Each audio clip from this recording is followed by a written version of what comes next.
Welcome to Heartland Makes and Outdoors. I'm excited. We've got a really fun video coming up for you today. We're going to be converting a 5x8 utility trailer that we purchased from Tractor Supply into a kayak trailer. And towards the end of the video, guys, we're going to be sharing with you reasons why you might consider using this trailer, some of the pros versus buying a used or a single personal watercraft trailer, and why this trailer, I believe, is going to be a better deal, especially if you plan on loading and unloading from a boat ramp, especially if you're going by yourself. So let's get to the video.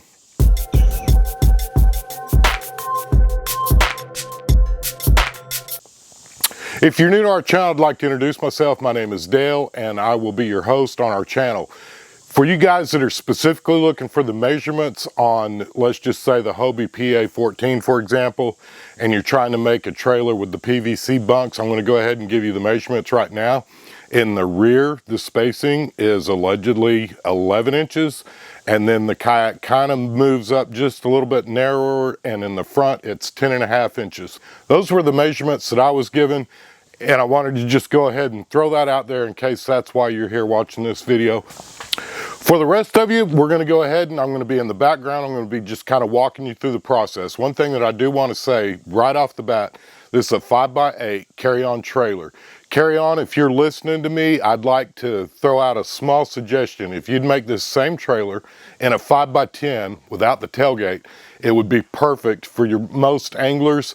And then on the tongue, instead of it being 4 foot long, would you consider doing one that's 6 or 8 foot long? And it would make it so much easier, because one, you don't need the tailgate for a kayak trailer, and two, if it had a little bit longer tongue, it would make life so much simpler. And I know I'm not the only one looking for an affordable way to make a kayak trailer. I'm talking you through this, the reasons why.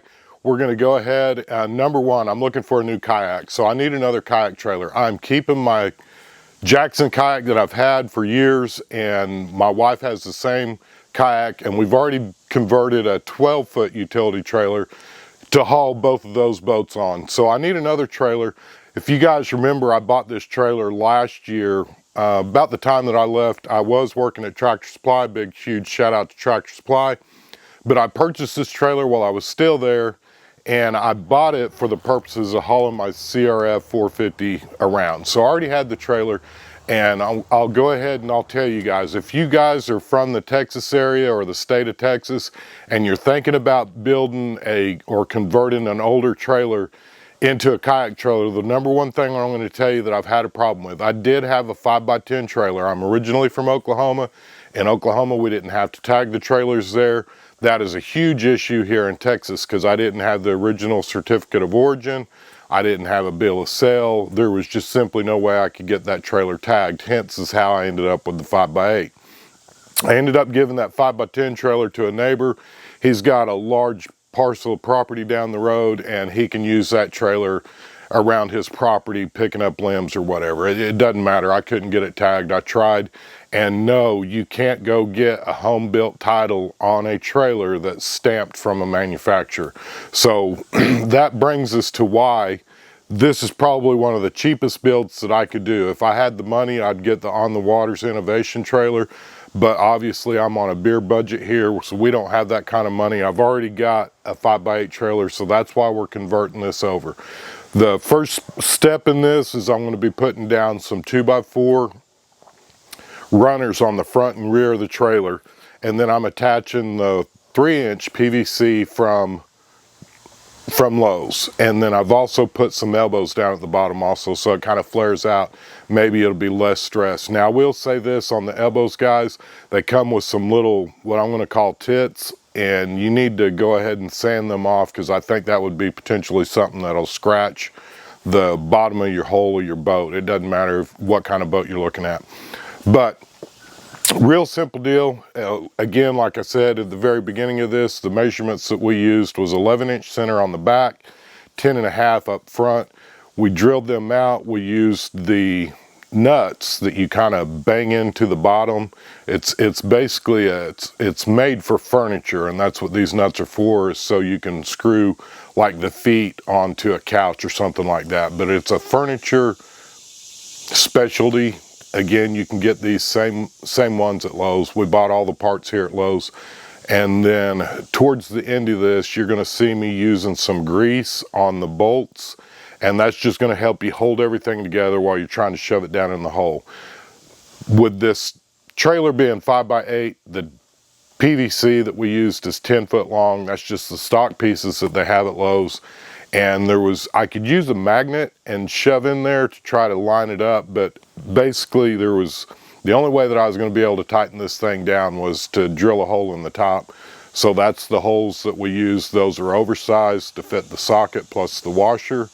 And that's how we drilled that out, and then just used a regular, I want to say these bolts are 3/8 inch thick bolts. So we used a little bit bigger drill bit than that. We used a rubber spacer so that the pipe can flex a little bit. And that's part of the reason that we put it on the 2x4 runners, front and back. I used cedar on that on purpose because I knew it would be easy to drive the furniture nuts into it. And then secondary to that, if I want to pull this out, I've still got access to my 5x8 trailer. Now, one thing that you're going to notice is this carry-on trailer, and kudos to the guys at Carry On, the rail system that goes around this entire trailer is bolted on, so you're not going to need extra cutting tools like a cutting torch. You're not going to need to be grinding a whole bunch of stuff. There's 4 bolts that hold the 2 main front rails in, and then you've got a couple of bolts that hold it together up at the top, and those are held in with a star screw. I want to say it was like a T25 star, maybe not, I don't remember. But again, 4 bolts at the bottom, 2 up the top. You can pull that front rack off, and now that gives you a lot more space coming up front. And that's one of the great things about the carry-on trailer. This trailer is light. If you need to move it around, you can move it around in the yard without having to hook it up to your truck or whatever. That way you can mow and weed eat and whatever and put the trailer back. Again, the trailer being a 5x8, it makes it kind of short. So what we did is I've got the pieces put on, slid my wife's kayak on there, and I'm going to be showing you these images as well. And I felt like I needed the tongue a little bit longer. So again, if you guys are from Carry On and you're watching this, you could be selling a ton of these trailers at that $1,000 mark for a lot of people like me who need something a little bit heavier dutier than some of the other cheap kayak trailers that are out there that are selling for $1,400-1,500. This has got a much better axle and wheel system on it, and I think it's going to be sturdier overall. However, if we did have a 6 or 8 foot tongue on this, it would really help with the guys with the big kayaks, like the 14 footers like we currently own. But what I ended up doing is Reese sells an extension for your receiver. Again, I went down to the local Tractor Supply. Kudos to them, they had it in stock. It's an 8-inch extension, so that gets it out past the actual ball, out past my spare tire on the back of my Jeep. If you guys are driving a Jeep, one thing that you could think about, if you didn't want to spend that 70 bucks on that Reese extension, you could take your spare tire off and potentially not have to buy the extension. I don't want to take my spare tire off. If you guys are driving in Jeep, especially if you're camping, you already know there's limited amount of space in the Jeep as it is. If you guys would like to see how easy it's going to be to unload your kayak at the boat ramp, and or how easy it is to load it back up when you're done at the end of the day's fishing, be sure to subscribe down below. If you guys are curious as to why we needed another trailer and the reasoning behind the new kayak is, number one, if you guys know my little running buddy Buster, and I'm going to show you pictures of him in the background. Number one, Buster's my main running buddy. He's been on this channel for a long time. In fact, 3 or 4 years ago, he debuted in one of our hunting videos when we were bow hunting down in South Oklahoma. And to be honest with you, he's kind of the star of the show. I really enjoy my pup. Number one, he's my main running buddy. But I know we went back to deer camp that next year, and I had a couple of people come up and they was like, I don't really know who you are, but that's Buster, isn't it? You know, and we started laughing and got to visiting. And I met some great guys. Actually, Buster met a bunch of great guys. These guys would come by. They didn't come by to check and see how I was doing at my hunting trip. They came by to throw the tennis ball for Buster. So again, guys, I was 99% sure with the kayak I was buying. In fact, I've called a dealer, made plans, and up until iCast came out. Over the weekend, I discovered there's a new kayak, and that really threw a kink in my whole thought process. But again, the number one reason that I want a new kayak, I want one that Buster can go with me. I also want one that'll be tournament ready and something that I can go tournament fish. Next year we're going to be doing some kayak tournaments again. I haven't done any in several years, but I'm excited to be doing that again as well. So again, if you like our video, be sure and give us a thumbs up. We appreciate your likes, comments, and subscribes. And if you'd like to buy me a cup of coffee or Buster a tennis ball, be sure to hit the thanks button down below too. Again, we appreciate each and every one of you. Let's get outside and make something happen. And again, if you're curious as to which kayak we're going to end up with, I'd encourage you to subscribe to the channel because we will be making that announcement soon as well. As promised in the introduction, one of the things that a lot of people don't think about, if you're thinking about converting a personal watercraft trailer into a kayak trailer, here's a couple of things to consider. Many years ago, I had a personal watercraft and it was actually a lot of fun and I really enjoyed that thing. But here's the big problem with a trailer, especially when you're talking about those narrow trailers for your personal watercraft. The number one problem is when your kayak's not on that trailer, you can't hardly see that trailer. That's where the 5x8 utility trailer really comes in handy because you can back down the boat ramp like a pro because you can see the fenders on both sides of that trailer as you're backing down into the water. The biggest problem is when you don't have your personal watercraft on the boat, on the personal watercraft trailer, you can't see that trailer behind you. So when you're trying to back down to load up to leave, it's going to make it a lot more difficult. Some of you may already know this, some of you may not, but it is something that you really need to consider. You're going to have to think about putting some flags or something else on that thing. Otherwise, you're gonna look funny trying to back it down the boat ramp because you simply can't see it. Now, I recognize the fact there's a lot of people that have these really cool tailgate cameras and everything else, and if you got one, then that won't be a worry for you at all.